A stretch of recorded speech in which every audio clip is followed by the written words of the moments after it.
आणि काय भूमिका तुमची असणार आहे आंदोलनाची? धनगर जमातीच्या घटनादत्त एसटी आरक्षणाच्या अंमलबजावणीसाठी गेल्या 8 दशकांपासून हा संघर्ष चालू आहे। 17 सप्टेंबरला जालन्याच्या आंदोलनाच्या क्रांतीच्या भूमीतून धनगर जमातीच्या एसटी आरक्षणाचा मुक्ती संग्राम हा लढा आम्ही सुरू केला। 21 जानेवारीला 16 दिवस त्या ठिकाणी उपोषण केलं।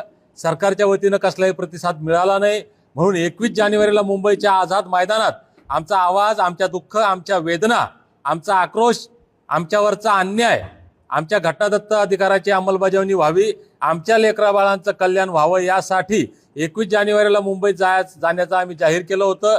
सरकारनं हे आंदोलन दडपण्याचा खूप आटोकाट प्रयत्न केला। 16 तारखेला जालन्यात कर्फ्यू लावून 17 तारखेला आम्हाला अटक केली, राज्यभर नाकाबंदी केली, तरी मल्हार मावळे गावागावात, चौकात, शहरात, बस स्टँडला, रेल्वे स्टेशनला, रस्त्यावर पोलिसांनी अडवून मल्हार मावळ्यांना अटक करून सुद्धा हजारोंच्या संख्येनं मल्हार मावळे मुंबईच्या आझाद मैदानात पोहोचले। 21 तारखेला मुंबईचे पोलीस स्टेशन सगळे फुल झाले होते। पोलीस स्टेशनमध्ये मल्हार मावळ्यांना ठेवायला जागा नव्हती। मल्हार मावळ्यांनी हे दाखवून दिलं की आम्ही आमचा संवैधानिक अधिकार शांततेच्या मार्गाने मागतोय, आम्हाला दडपण्याचा, दाबण्याचा, आमच्या स्वाभिमानाला डिवचण्याचं काम करू नका। माझ्यावर सुद्धा त्या ठिकाणी हजारो पोलिसांची पाळत असताना मी सगळ्यांच्या नजरा चुकवत सरकारच्या नाकावर टिचून 21 तारखेला आझाद मैदानात गेलो। परंतु गेलो होतो आम्ही हे सांगण्यासाठी की धनगरांना तुम्ही वेडे म्हणतात, हो आम्ही वेडे आहोत आणि वेडे इतिहास घडवण्यासाठी सज्ज झालेत। स्वर्गीय बी.के. कोकरे साहेबांनी जी ज्योत या एसटी आरक्षणाची पेटवली, जो लढा सुरू केला, त्या लढ्याचा शेवट करण्यासाठी आम्ही सज्ज झालो हे सांगण्यासाठी आम्ही गेलो होतो। परंतु आम्ही कायद्याला मानतो, पोलिसांचा आदर करतो, माननीय उच्च न्यायालयाचा आदर करतो, म्हणून आम्ही शांततेच्या मार्गाने वापस जातो।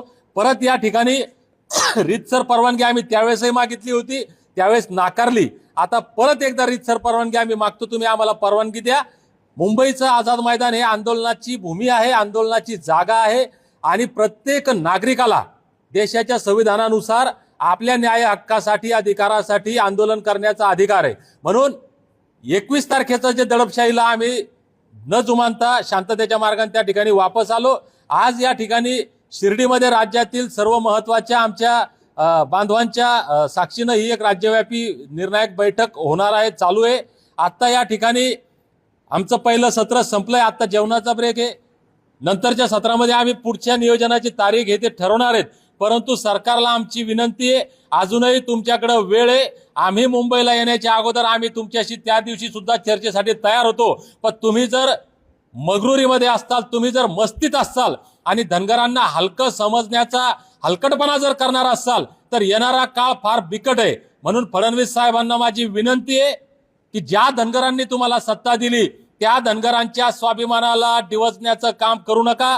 धनगरांच्या उपकाराची जाणीव ठेवून तुम्ही दिलेला शब्द पाळा आणि आमच्या लेकराबाळांचं कल्याण करा। ज्या पद्धतीनं आज 80-90% धनगर समाज तुमच्या सोबत आहे, येणाऱ्या काळात 100% धनगर समाज तुमच्या सोबत राहील। पण तुम्ही जर तुमचा दिलेला शब्द पाळला नाही, घटनादत्त अधिकार आम्हाला दिला नाही, आमच्या लेकराबाळांचं कल्याण केलं नाही आणि आमचा जर फसवणुकीचा कार्यक्रम तुम्ही राबवला तर तुमचा कार्यक्रम करण्याची ताकद धनगरांमध्ये आहे, हे मात्र निश्चित। अनेक आमदार आहेत, अनेक खासदार आहेत, मग शिष्टमंडळ भेटायला का बोलवलं जात नाही किंवा केंद्रापर्यंत पाठपुरावा का केला जात नाही?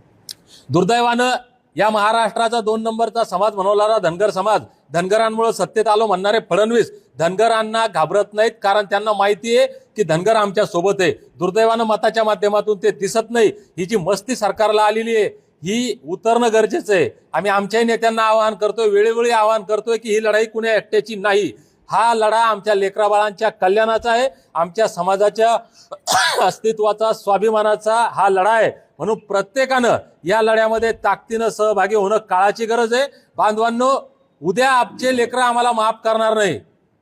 ही शेवटची संधी, शेवटची लढाई म्हणून जर आम्ही लढलो आणि आमच्या लेकराबाळांचं कल्याण केलं तर आमचंही जीवन सार्थकी लागेल। जन्माला आल्यानंतर प्रत्येकाला मरायचंय, जगलो कशासाठी हे महत्वाचं आहे। आमदार, खासदार, मंत्री, करोडपती, अरबपती, एसपी, कलेक्टर कोण तुम्ही असाल, प्रत्येकाला मरणं आहे। जन्माला आलो, ज्या समाजात जन्माला आलो, ज्या जातीत जन्माला आलो, त्या जातीचं वाटोळ झालंय। म्हणून या जातीसाठी आम्ही काहीतरी केलं पाहिजे, ही भूमिका घेऊन आपण या लढ्यामध्ये सहभागी व्हावं आणि आमच्या लेकराबाळांचं कल्याण करावं ही विनंती करतो।